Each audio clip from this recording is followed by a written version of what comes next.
Thank you, Clark. Good morning, parents, and thank you to my panelists for being here today. So a slightly smaller crowd than usual. May I just see a show of hands? Are you parents? Some of you aren't. And how many of you are seeking for your child to become proficient in a language that isn't a native language at home? Interesting. So we are making the assumption that those languages would be either English or Mandarin, Putonghua. Is there any other languages? Pardon? Italian. You know who to see in whichever room it is over there. But you're a native speaker of Italian, right? So it is present in your home. Okay. Right. So we're focused on English and Mandarin when US parents don't speak either language as a native speaker. And I have experience of that myself. I think most of you know my children are now 13 and 14. They started off at Right Mind and progressed all the way through primary in the dual language immersion schools.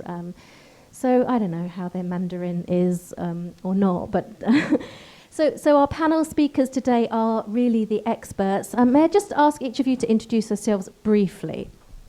Good morning. My name is Thomas Ho. I'm the founder of Right Mind Kindergarten, which specializes in right brain education. I am Casey Wong. I'm a teacher at the Delia School of Canada, and I specialize in English as a second language. And good morning, I'm Sean Porter, and the Vice Principal at Dolphin School Hong Kong, and I also support our kindergarten, and we are a dual language school. So staying with Sean, dual language, can you explain to us briefly what that means and which languages are we talking about? Sure, so as a dual language school, it's a little bit different than being a bilingual program. As a dual language school, we focus on English and Putonghua as our program languages. And a dual language program really focuses on three main goals. The first is that students will become bilingual and biliterate, so they'll be able to speak, read, write, listen, think, and translate in both languages. The second is that we expect them to have high academic achievement in all areas. So we don't just focus on the program languages in the core subject areas. They're also immersed in music, art, PE in both languages, 50% of the time in both. And then lastly, and I think this is becoming ever more important in our kind of global society, is that we look at language as also a tool to develop sociocultural competence. So this idea that we want to seek to understand people who are different from us, and language is a powerful tool to connect us in that way. What do you call sociocultural competence? Yes. Okay, I like the term languaculture. Have you heard that term? Yes. Yeah, I think it's a more layperson's term, but similar idea, similar concept. Interesting. Thank you. And so it's important for parents to understand the dual language aspect of the school is Mandarin English, Chinese English. What's the difference between dual language and bilingual? Yeah, I would say that a couple of the key differences. One is that when you're thinking about being a bilingual school, oftentimes the emphasis is probably more on the speaking and listening, whereas we are also going deeper into thinking about reading, writing, thinking, and translating. I think the other key aspect is because in a dual language program, we do give equal weight to both languages, whereas oftentimes in bilingual immersion programs, very often the goal is to get to English. So you might start off in like a 75-25, and that starts to taper off more and more until students with that end goal really being about developing English. And for us, we say, well, no, Mandarin is just as important, and if anything, as that kind of home language or native language, I should say, we want to make sure that we really elevate that as well, because English tends to be something that is everywhere. Okay, interesting. Well, I'm sure we'll revisit that. Yes. Casey, your school is not bilingual. You wouldn't describe it as bilingual, would you? No, ours is actually fully taught in English, so it's almost like an immersion for English. And our students, the demographics, they are mostly from Japan or Korea, mainland China, Hong Kong. Some other students are from Kazakhstan or Italy, and all with the same goal of learning English. So all our classes are taught in English, but we do have a second language classes, such as Putonghua or Japanese or French. And we really value the native language of the children, and we do encourage parents to speak in their native language at home, but also give opportunities for the children to practice English at home and, of course, at school. Thank you. So this is interesting from the point of view for a lot of families who are looking to enter international school, where they've actually are looking for native proficiency in English. Okay, thank you, Thomas. So you're dealing with slightly younger children. In fact, even before they're born. But today we're focusing on children who are already born. Just tell us a little bit about the languages and the program at Right Mind. Okay, at Right Mind Kindergarten, we understand that the right brain is actually an expert brain in learning languages. So at school, we teach English, Putonghua, nearly 50-50, and then we have 2 hours of Spanish every week and 1 hour of French every week. Because I want to explain to parents that children do not learn languages because they want to get into Goldman Sachs. They learn languages because they want to play games with friends, and if it's relevant to their daily lives, they'll learn it. Okay, I'm quite sure that some of you might have lived in Singapore before, and the Singaporeans, they speak English, Cantonese, Putonghua, Hakka, Chuzhou, Malay, and they just learn everything from the playground. So let's make it fun, and children will learn with very little effort. So you said it's bilingual. Well, do you have the same understanding of bilingual as Dalton School? Because honestly speaking, even I get confused sometimes, and I think we should say that potentially every school's description of their program might not be consistent. Well, I'd say that with our kindergarten, the predominant language is Putonghua and English. Cantonese is a local dialect that we always encourage parents to teach and speak at home, but it's a local dialect. As far as Spanish and French is concerned, we want to give children an exposure when their brain is most receptive. Okay, but we don't start kind of grade or give them any pressure in that sense. For example, my favorite song is My Way. Okay, and the children will learn to sing My Way in Spanish. Showing your age. Okay, they learn to sing My Way in Spanish, and they have great fun out of it because they got it from the Happy Feet cartoon. So make it fun, and then children will learn. So let's stay with you for a moment, Thomas. So your families are enrolling, their children are learning Putonghua and English. How many of those parents are themselves native in either one or both of those languages? Well, actually, I don't have the exact data, but I can say that, the expatriate parents, hardly any of them are Putonghua literate. With the Hong Kong parents, hardly any of them are Putonghua literate. Don't think the Hongkongese are Putonghua literate, okay? Actually, they are not. So actually, I think as far as Putonghua is concerned, I'd say 80%, 85% don't speak Putonghua at home. But I think one thing is that, because as I've said, never underestimate the abilities of your child. They have no understanding of what is difficult or easy. They don't have that kind of understanding. They only have an understanding of what is fun and no fun. When something is fun, they'll do it, okay? I trust that many of the parents, even if you have not read it, will know that, we in Chinese classical culture, we have a lot of Confucius poems and Confucius history and whatever. And actually, when I was young, I used to think that this is impossible. But at Right Mind, we put it into karaokes. And guess what? Even the parents will know how to recite those most difficult poems because they're in the song. Interesting. And we'll come back to the idea of how successful they can be at acquiring that language that's not present in their home. Casey, so I want to ask you for a moment. I think it's a slightly different environment for children coming into your school. They are immersed in English all day, every day. So can you give us some insights into how they can progress and how they can reach native proficiency if they don't have that support at home? So our program at our school, there is specific ESL classes, and it's a withdrawal program where we do have speakers of native English at our school, and those ones will enter English class, and all the other students will join ESL class. And in ESL class, we start from the basics, and there's beginner, L1, and then there's L2 for more advanced ESL, and just teaching students the basics of phonics, parts of speech. But we do it through a more fun, interactive way, and that could be through stories, and we use a lot of flashcards, but like having pictures with our flashcards. And the most important thing is technology at our school. And lots of students come in grade 3 to my class and they might not speak an ounce of English. And sometimes I have to explain to them basic words that are very basic to us, like water or lunch. And even if we use gestures, sometimes they don't understand. But if I have a translation device like Google Translate, I plug it in and I show the student, and it's in their native language. And they're like, oh, that's what it means. And right away they understand. And sometimes it is very, very useful for technology at school and at home. What's the balance between native English speakers and non-native in your school? I don't know the exact numbers, but I would say that it is almost 50-50 or maybe slightly more ESL students than regular English. But do you class. agree that that balance is necessary for the non-native students to be successful?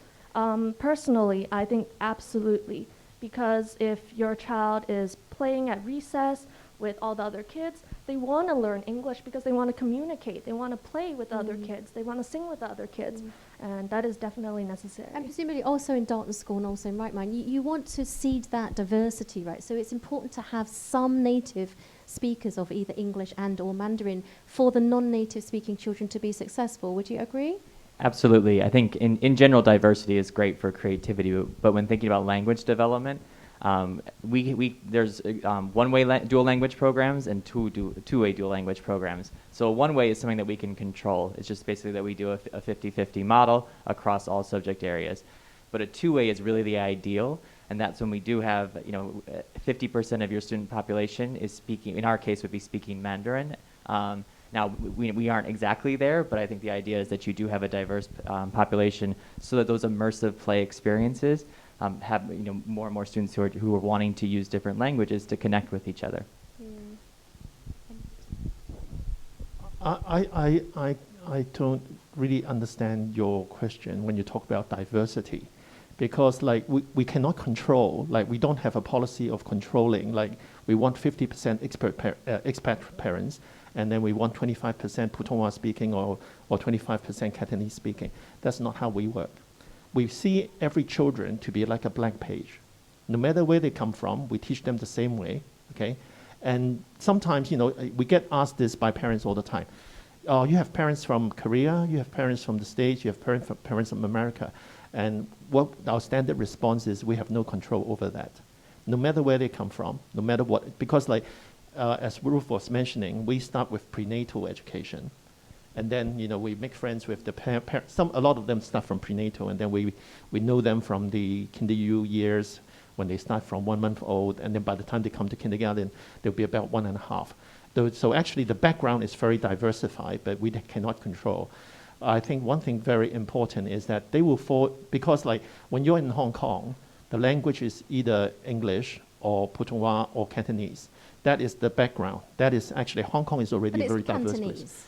Hong Kong is quite Cantonese, but if you go to, my family was originally a Cantonese family, and then we started speaking a lot of English, but now my two sons are here, they can tell you that we speak more Putonghua than Cantonese at home. I think it is really a game that parents play with their children.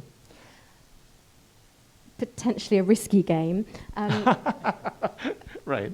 I want to come on to the idea of, I think you're touching on, what I was hinting at there is authenticity. I mean, there's a couple of concepts when we talk about children picking up a language that their parents can't really provide authentically at home. Let's come back to that. Let's quantity. I mean, this is another concept of exposure. So let me give you an example. I would say a typical Cantonese parent coming to kindergarten 5 days a week, having some Putonghua and some English, it's not going to be enough to get them to the native stream in Delia School or ESF or any other mainstream international school. And I can see you, I can read your eyes, but I stand by that. Please respond. Well, actually, in my family, my parents don't know how many alphabets there are in English. 1. Yeah, they will say one alphabet, okay. So actually, I grew up in an environment where there's no English at home. So all the English that I learned is from school, total immersion, because it's a need. I have never taken any Putonghua classes. I was a corporate finance lawyer 20 years ago, and I speak Putonghua in China, go to the karaoke's and learn singing while at the same time learning Putonghua. So I think, I do have the first-hand experience on what it's like to learn a language that is not spoken at home. Just make it relevant, make it fun, and it works. And there are always exceptions. Obviously, you're exceptionally smart, and maybe you have a linguistically gifted brain. My wife will not agree to that. Do you have any comments on, let's talking just for a moment about the quantity of time a child is receiving authentic exposure in that language, and then they're going back home and they're not having authentic exposure in that language? So actually, my background is I spoke Cantonese at home with my grandparents, with my parents. There was no English spoken at home. And going to school, I would speak English and not Cantonese or Putonghua.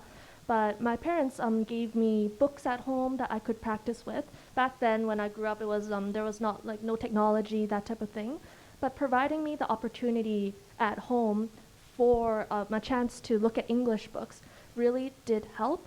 But at the same time, going to school and playing with all the other children that only spoke English really, really helped me improve. So where did you go to school? I went to school in Calgary in Canada. Right. And that is an authentic English immersion experience. So I'm wondering, how do we really recreate that here in Hong Kong for those parents that don't have English at home?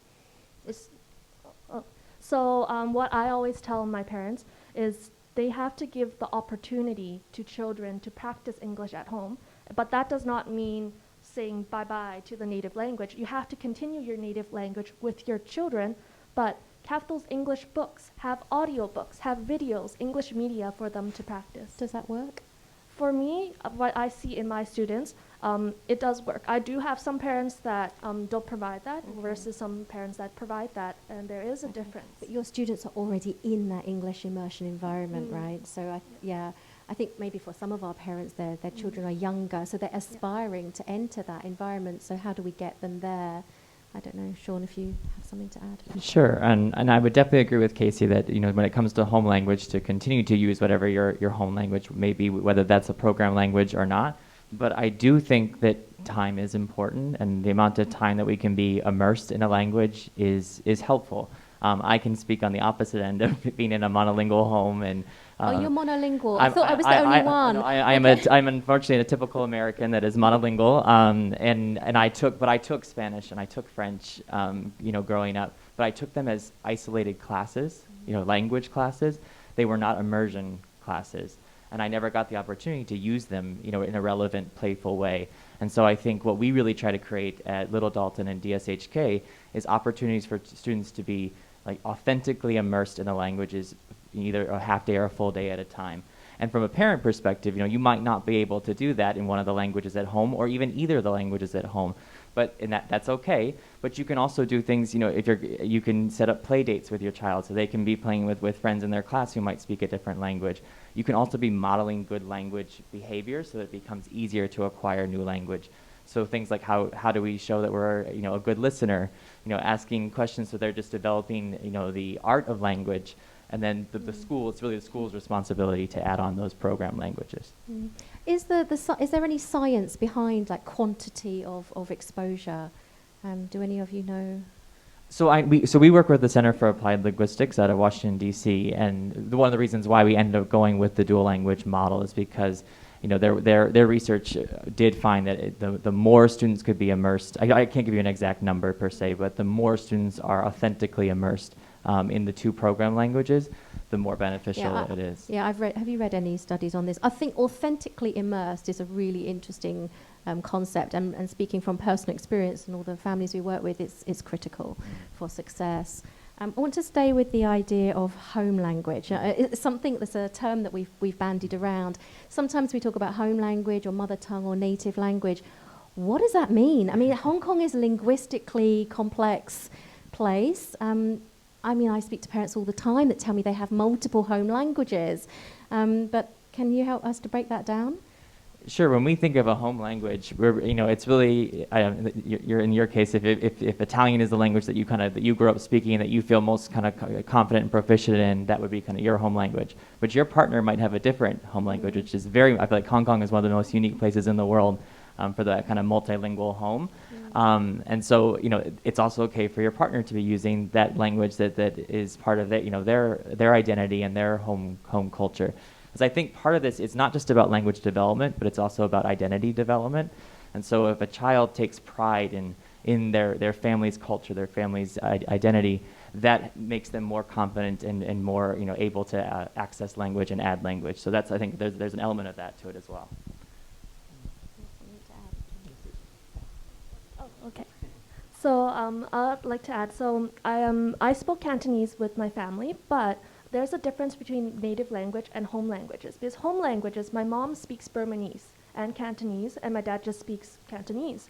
And as a home language, technically Burmese and Cantonese would be my home language. But my mom really never spoke to me in Burmese. So in the end, my native language would just be Cantonese. So that's I think the type of difference is the native language is the one that you really speak to your children with. But is it an authentic? See, so we have a phenomenon in Hong Kong. Let's be honest. I mean, we have Cantonese parents. Mom and dad are both first language. They converse in Cantonese together, yet they choose to speak English to their children, and that is a widespread phenomenon in Hong Kong. How do we feel about that? Does it work, or I guess it depends. This is just based off of my personal, I guess, opinion. I believe that if your home language is Cantonese and you want your child to learn English, it doesn't mean you just speak to your child in English at home, because a lot of times I see in my peers when I was growing up, lots of my peers were Canadian Chinese, but their parents only spoke to them in English, and that caused them to lose their home language, their parents' home language. They lost Putonghua or Cantonese. So that's a subtractive model of bilingualism. So there's actually I heard Larry from Dalton School talking about, which reminded me about the additive and the subtractive ideas. Maybe Sean, you could help us to understand. Sure, and really because we want to have an additive approach to language, and the research is very clear that the stronger the home language is, the easier it is for a child to add languages.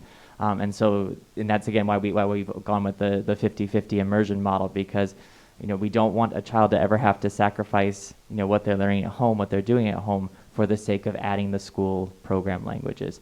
So Cantonese is beautiful, Japanese is beautiful, Spanish, French, whatever is being spoken at home, we want to really celebrate that, encourage that. But then when it's at school, we're focused on English and Putonghua. But if it's playtime and you want to talk in another language to your friends, that's also okay too.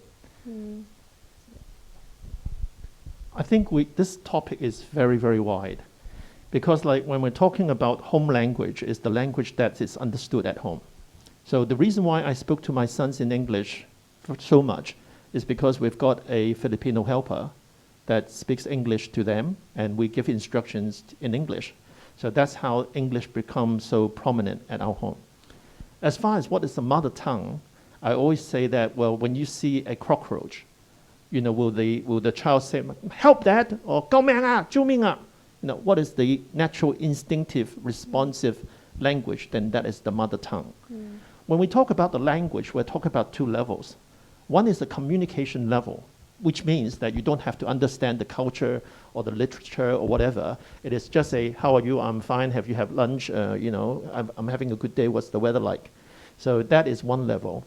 As far as the kindergarten concept of language is concerned, what we do at Raman Kindergarten is that we break it down to 7 elements. First is word recognition, and then there's pronunciation, and then there's comprehension, and then there's writing, and then there's dictation, and then there's recital.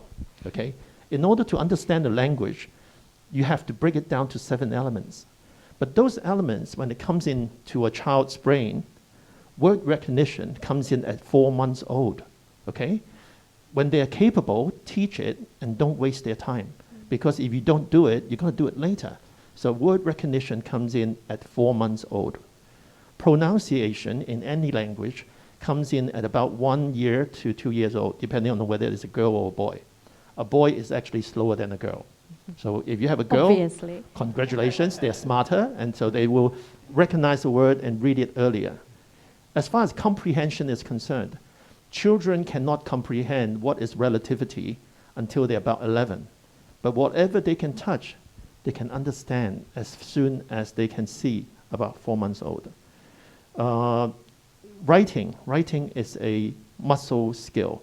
We don't push children to write until they're about 4 years old because they can't even control their little muscles yet. And then as far as dictation, all these things is primary school stuff. But recital is something children are expert at. So when we talk about language on the education perspective, then it's not like in the playground, they speak multiple languages. But as far as our education philosophy is concerned, language is about 书读万卷自为耻, meaning that if you want to read 1,000 scrolls, the first thing that you need to do is to be able to be literate, to understand a word, meaning that you don't have to know everything, but you have to have the reading ability to ask the right question. For example, asking daddy and mommy, what is black hole? Black is easy, hole is easy, but when the child asks you what is black hole, then you have to look at the Stephen Hawking's books, okay? So I think this is how language should be understood. Otherwise, we're talking, like one side we're talking about communication, the other side we're talking about the education level or the literature level of language. You're right, it's a very complex topic, which is why we're all here. Did we have a resolution on home language, native language? I'll tell you one thing I often do say to parents, and of course my children should be quite proficient in Putonghua, and I'm not at all. I say to parents who have the luxury of choosing language, what language do you emotionally connect with your child? When your child reaches puberty, when your child is going through difficulties in life, what is the language that you want to emotionally connect with your children in? And very often parents are honest with me and they say, actually, that's Cantonese. Whereas they've actually made the decision to speak only English to their children and their children don't respond to them in Cantonese. And I feel that that's a real missed opportunity and that's, Well, I think in my home, my children prefer to speak to me in English, okay? It's okay, because like, as what Ruth was saying, the language that you best express yourself in, adopt that one, because language is a communication tool. But I want to remind, okay, it's not so much the expatriate family's issue, but I want to remind every Chinese parent in the audience, please do not speak Chinglish at home. That is the most awful, damaging way of speaking or of communication. Don't mix languages together. When you start one sentence, please use the same language on that for that sentence and finish it, okay? And I think language is not so much so calculated. Language at home should be fun. For example, even you can speak Cantonese if you're a multilingual family. Speak Cantonese one day, English the other day, French another day, and just turn it into a game. As I've said, children love games, okay? They love to be challenged. They love to be rewarded, and then if they make a mistake, they don't mind a little bit of penalty either. Okay, so make it fun, make it challenging, and then all the languages strategy at your home will bear fruit. And there was just one point that resonated with me just now, that when Thomas was speaking, though, that you as a parent, you are a language model. So there's so many ways that you can model that language for your children, both in expressive language and body language. But one thing I do want to make a point, though, with our children is that they are emergent language learners. So if they're using Chinglish, breaking, that's okay and actually should be really celebrated because they're making that attempt to, try on their linguistic repertoire. So encouraging, they're adding words, and so it makes sense that through that developmental process that they'll be kind of going back and forth between the two languages, or three. Yeah. I want to come to the idea of the different languages. We're talking about Chinese, and we've talked about Cantonese and Putonghua, and also English. There's a common conception among parents, or perception, that Chinese is more difficult to learn than English. I would concur with that, because I see that, and you guys are the experts.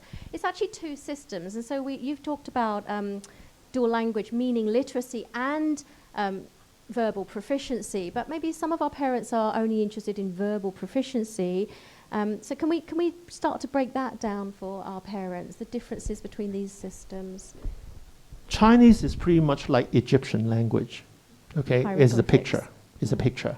But the good news is, have you ever taken a child into Disneyland and the child says to you, Dad, which one is Mickey and which one is Minnie? Which one is Pocahontas and which one is Cinderella? If your child asks you that question, take them to see a doctor, okay? So pictures is never difficult for a child. But you know what? Parents and teachers are very greedy. They want children to recognize the word. They want them to write the word. They don't want them to miss a little stroke. You know, this thing has a little hook. I mean, you know, children do not learn that way between 0 to 6. They're like a camera. They take a picture of an image and that's it, all right? English is a wonderful language. It deserves to be the business language of the world because it is so simple. 26 characters, okay? The longest word, for example, whatever caterpillar is a cat, half of a letter, and a pillar. What I call them Lego language at Ryman Kindergarten. It's just like Lego. You put them together, it will sound right. And then Spanish, even amigo, you know, it will sound right. But as far as Chinese is concerned, it is nearly impossible for an adult to comprehend.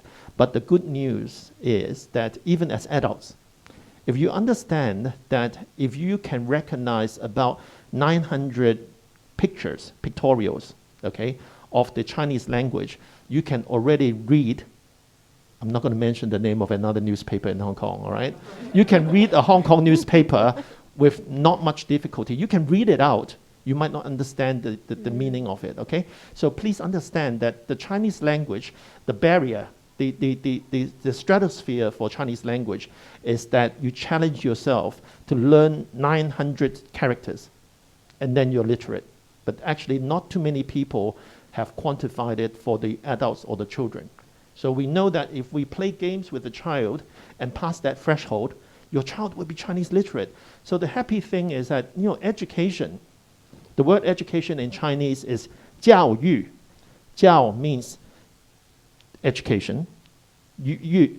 Actually, 教 is teaching by example. 育是育才育善. You teach them the academic and also teach them to be nice people. So I think the parental experience, like, you know, I always say that, you know, if you want your child to practice music, the best way is to learn together with them. Learn, practice, and perform together with your children. Otherwise, they say, well, if violin is so good, why aren't you playing? If piano is so good, why aren't you playing? To demonstrate by example is so important. So I also want to encourage all the expatriate parents, if you have a child who is very young and wanting to learn a language, the most beautiful thing is learn together with them. Nice idea, but really in practice? Well, when there's a will, there's always a way. Oh, you can start off, but the kids will accelerate and progress so much faster because, as you say, their brains are they are different. Do you find then that the children who have a limited English or zero English, they're coming into your school, how do they progress and become successful in English? So the first thing that we really try to do is to make the child comfortable in your classroom. Make them comfortable by playing games with them. Let them know that learning English is not just, oh, memorize this. Okay, I'll give you an A. Tell me the name of an A, the pronunciation of an A. We don't do that. In order for it to be successful, the kids will do so much better if they are self-motivated to learn English. But they will be because it's a survival mechanism, right? They're in the class all day, every day. There's no other language that is spoken. So I think we would agree that would work in any language. Yes. Necessity. Yes. Actually, I like to share my own experience. I think that would be about 1971. I was taken to a British Army kindergarten. I don't know how my parents filled in the form, but I was admitted. I still remember a scene where I wanted to go to the toilet, but I didn't know what to say. Okay, so you know, I made all kinds of sounds, waved my hand, and then after a little while, I became literate. I can speak to the teachers. I don't know, I can't remember how, but you know, if there's a necessity, you know, children are natural survivors. So when there's a need, they can do it. Okay, never look down, never hold them small. So isn't that going back to the concept of authenticity, right? I know that you mentioned the domestic helper thing, but to be honest, I mean, the level of proficiency of our helper is often lower than we would like. So it's creating that authentic environment where they have to be proficient in that language. And I think ideally in a kindergarten setting and in an early primary setting, it doesn't have to feel like survival. You know, we have the opportunity to really put them in these playful spaces that are where learning is fun, and it's about, you know, having strong relationships with your peers and adults, so that as your brain is so ready to add languages, you're able to do that in a really safe, fun way. But going back to also your earlier question about, you know, is which one's more difficult? I know on my own personal bias definitely thinks that Chinese is more difficult, but I do think it is something that is individual to the child. You know, if you, based on your own, you know, background and experiences, you know, if you're coming in and you're, you know, kind of ahead of your peers in English, you kind of have that confidence, and you're feeling, or excuse me, the other way, if you're feeling really confident in Chinese, and ahead of your peers, then you know, often confidence breeds an opportunity to, you know, keep going and accelerating. But in general, I think that there's plenty of research that there is a significant distance between English and Chinese, whereas very often the dual language programs you see are in English and Spanish, English and French. And so what that really means, though, is not that it's impossible, just that it takes more time. You know, and I think we have to really trust that process of learning, that it's not going to happen overnight, that it will be a journey. And speaking from personal experience, it requires a lot the other way around. I have a sense, and I'm going to ask you in a moment, is it easier for a Cantonese child to learn Putonghua? And I'm going to say, yeah, for sure, right? And for a non-Chinese speaking child at all, learning Chinese is, let me take it from me, it's tough. Is that correct? Actually, you know, within this 45 minutes, I understand that, you know, I hope that every parent will leave this room with a sound bite, meaning that if you forget everything that we've said here, please remember one thing: throw away the word difficulty if your child is between 0 to 6 years old. I said before that a child between 0 to 6 doesn't understand what is difficult. If you have a teacher that he or she likes, play games in the right way, understanding the 7 elements of literacy, and deliver everything as a game, put the relevance into the language. Like, for example, there are great zoos, okay, ocean parks in China at the moment. And you can tell your child, you know, dear, daddy and mommy doesn't speak any Putonghua, so please be our translator. You know how proud your child's going to be, okay? And that's how it is. Make it relevant, okay? This is what I remind parents. So please don't think about difficult or easy. It's very difficult for you because, like, I'm 55. You tell me to learn another language, well, yeah, maybe not, okay. But if you have a 0 to 6 years old, please understand that anything is possible for them. Just make it fun. But it will be difficult for the parents, and we need to accept that, but not to project that difficulty on our young people. That's right, yes. Yeah. It's difficult for you, so get your child to teach you. Yeah. You know, they will be so proud because, like, finally, there's one thing that I can teach dad and mom, you know? And I have to say, with teenagers now, looking around at all of their friends who don't have nearly the level of Chinese that they do, they actually do feel empowered, and they feel like they have a slight edge, and it's a kind of a little bit of a trick. I think you say over the last 20 years that we have been running kindergartens in Hong Kong, it is not uncommon that, you know, the top girl with our Chinese class is actually a Spanish girl. Okay, it's actually, you know, an expatriate from expatriate family. How did that happen? It's because the parent are joyfully learning the language together with the child. This little girl, I remember, actually she loves to wear Chinese costumes, do Chinese dance better than a local child, okay?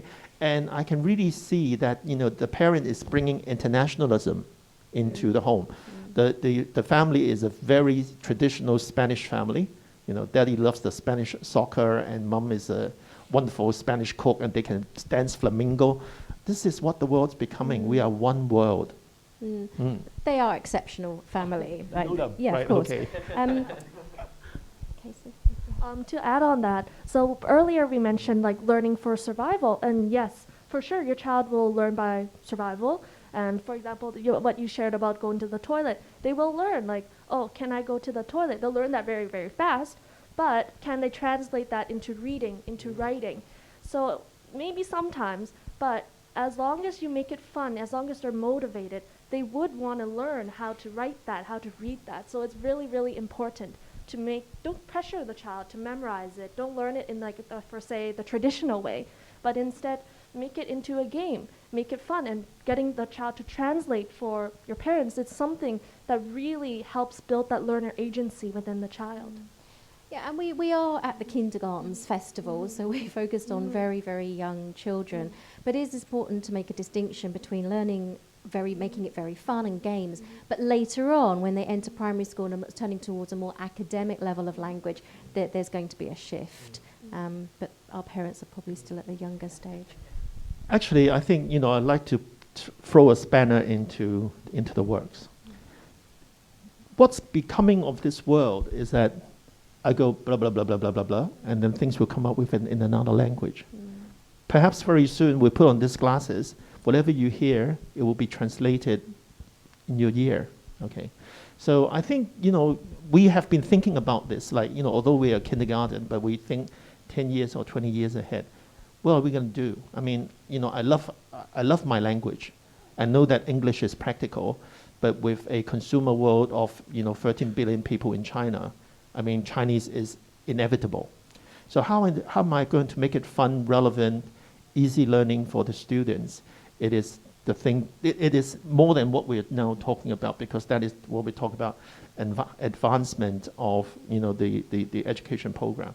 I think as far as Chinese is concerned, Chinese is beautiful. If you see those masters with the stroke, I won't need my child to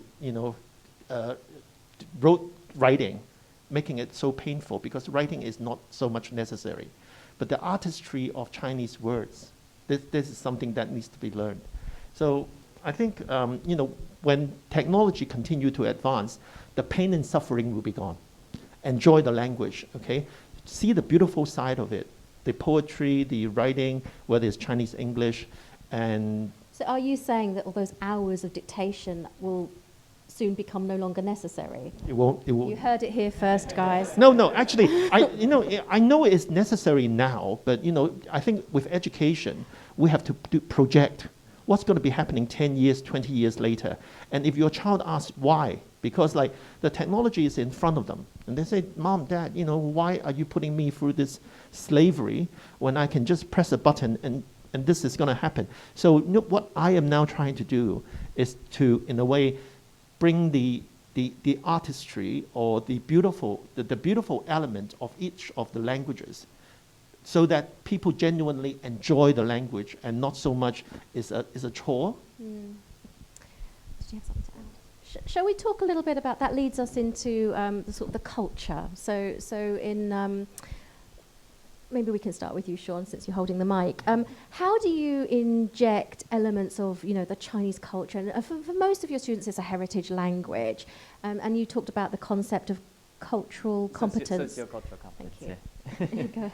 Yeah, so I think celebrating all cultures, but in particular Chinese culture, is really important to us, and so that can be done in a number of ways. From making sure that students do get exposure to, in fun ways, ancient Chinese poetry and philosophy, but also making sure that we celebrate different events, whether it's calendar-based events. We also invite families that are non-Chinese to bring in their different family celebrations into the class setting. We also, as a school, this is something that's always been kind of controversial. We chose to go with traditional characters versus simplified, and that was really in honor and celebration of Chinese culture, and very much what Thomas is talking about in terms of the beauty of the language, and that children at a young age, it's not difficult or hard for them. It's something that they can do. It's what they know, and there's so much kind of more beauty and history to a traditional character. And then also, it's bringing in different cultural experiences. We have things like a Yangqing, a Guzheng, class. Cantonese opera was something that we offered this year. So trying to, bring in different types of both, local Cantonese type culture and also just broader Chinese culture. Mm-hmm. And how important is it to take the language outside of the school environment and supplement?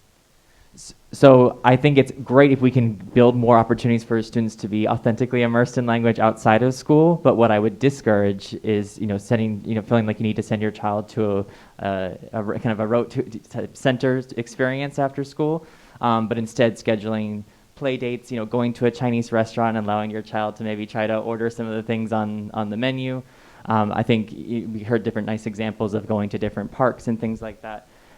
Going to museums that really help you kind of look at Chinese culture, Chinese history. I think those are all things that will really support your child's excitement about learning the language, even if you can't speak that language to them at home. Can you go out in Hong Kong and speak Putonghua to people around, and they can now. I think back in even just 10 years ago that was a lot less common, right? But you can do that now, staying in Hong Kong. I think you can, but I know that it's something that I just in speaking to our colleagues who are Putonghua speakers, I think that the same way that we use language in context and based on who we're trying to connect with. So I think you'll kind of know based on the environment if this is a good place that it would make sense to use that language. But again, not something that we necessarily would have to force. And it would just all depend. That's a good lesson for a child to learn, is who are you speaking to, what language is going to help you best connect to that person. I'm quite sure that if you go into Chanel or Louis Vuitton, you get better service if you speak Putonghua. Okay? And especially if you're expatriate. If you can speak Putonghua to them, I think they go, wow, and give you the best service.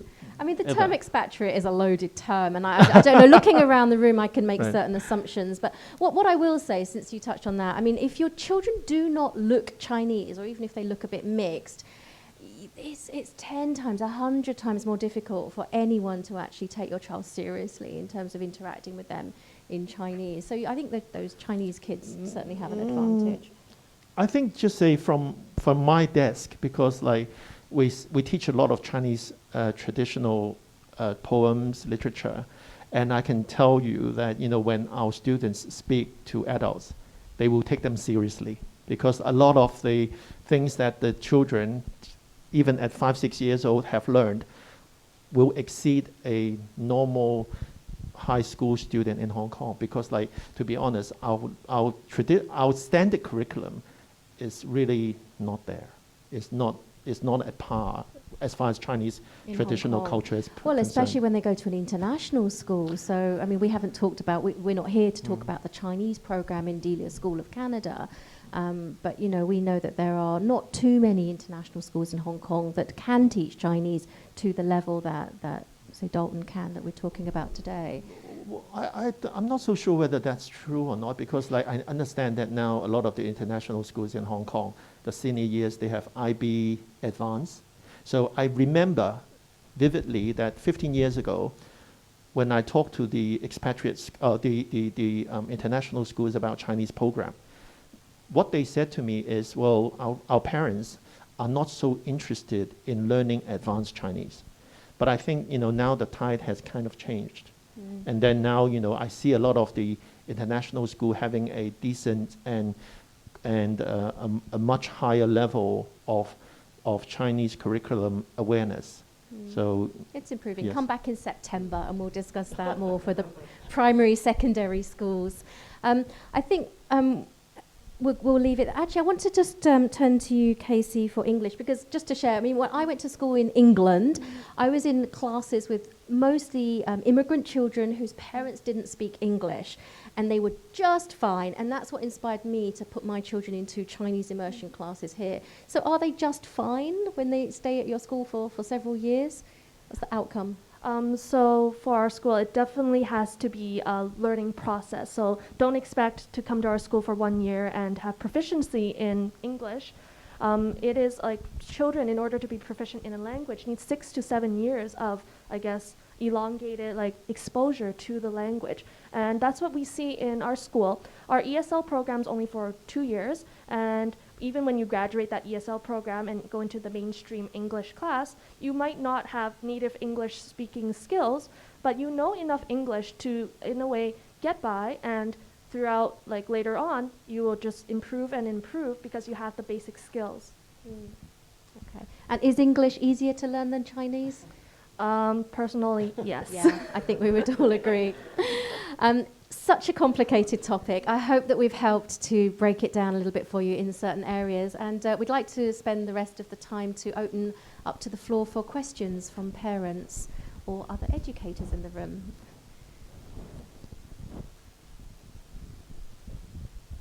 Yeah, thank you for the interesting information.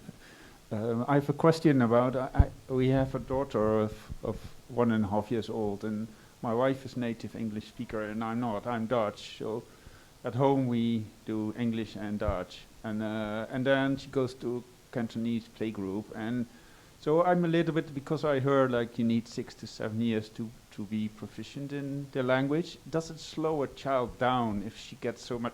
Because a young child like that, if you have an object and you say this is a refrigerator, and next time I say it's a koelkast, and then somebody is that difficult for a child to have one object and 3 words for that?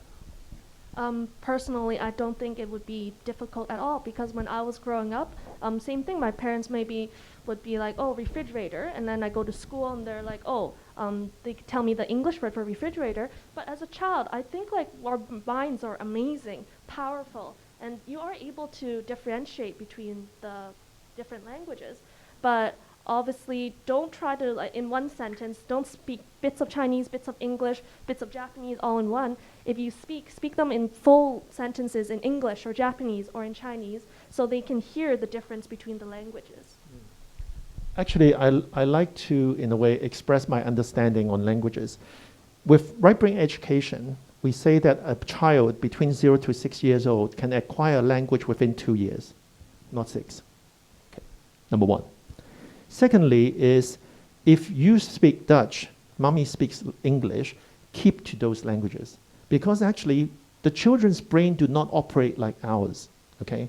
To be honest, like, when these two were growing up, my wife and I were so worried about their English level, so every day we spoke to them in English, okay? And then we go, oops, too much English, not enough Chinese. Now, 每天我们就在家里讲普通话啦，因为 we need to turn the tide, okay? So actually, I have a third son as well. He is 15 now. When he was about 3, 4 years old, okay, so I was kind of mixed, English, 普通话, English, 普通话. So one day when I took him out, okay, and we went into the lift, we saw this uncle, auntie, Chinese couple, and I said to my son, I said, 跟叔叔阿姨说早上好, meaning that I want him to practice his 普通话, okay? So I said, speak to him in 普通话. And then my son said, 叔叔早晨. Meaning that my son says, I take a look at this guy, Dad. He doesn't speak 普通话, okay?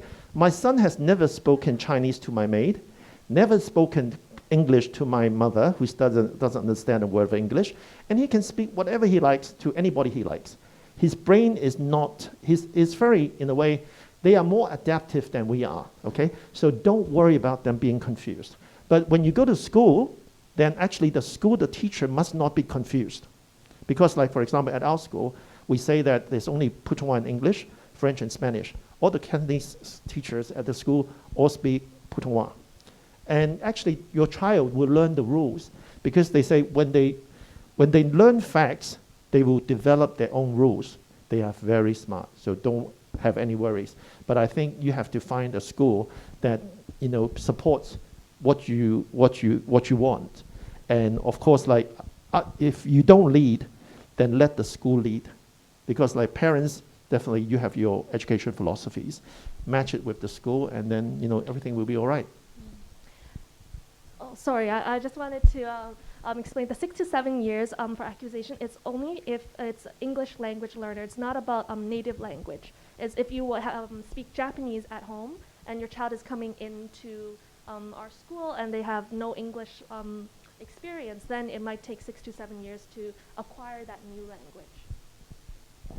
And if I could give a sounding bite too, I would say to really avoid putting the pressure of time on your child. I think that, and I know Hong Kong has a very competitive environment feel, but it's not a race. And that language development, trust that process. It will happen over time.